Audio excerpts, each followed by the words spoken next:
भीष्म पितामह सरसैया पर लेटे हुए थे। युधिष्ठिर महाराज उनसे धर्मोपदेश ले रहे थे। धर्म की बड़ी गंभीर और लाभदायक बातें कह रहे थे। तभी द्रौपदी ने कहा, पितामह मेरा भी एक प्रश्न है, आप आज्ञा दें तो मैं पूछूं?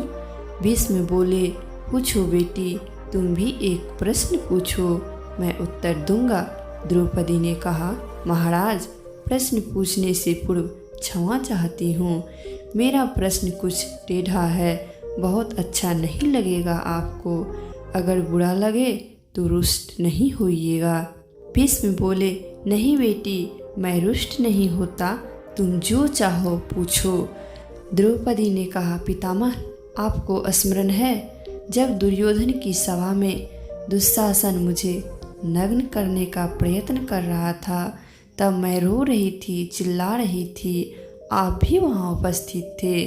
आपसे भी मैंने सहायता की प्रार्थना की। आज आप ज्ञान और ध्यान की बड़ी बड़ी बातें कह रहे हैं। उस समय आपका यह ज्ञान और ध्यान कहाँ गया था? उस समय एक अबला का अपमान आपने कैसे सहन किया? उनकी पुकार को आपने क्यों नहीं सुना? भीष्म बोले, तुम ठीक कहती हो बेटी। उस समय मैं दुर्योधन का पाप भरा अन्न खाता था। वह पाप मेरे शरीर में समाया हुआ था, रक्त बनकर मेरी नसों में दौड़ रहा था। उस समय मैं चाहने पर भी धर्म की बातें नहीं कह सका। अब अर्जुन के तीरों ने उन रक्त को निकाल दिया है। पर्याप्त समय से सरों की सैया पर पड़ा हुआ हूँ।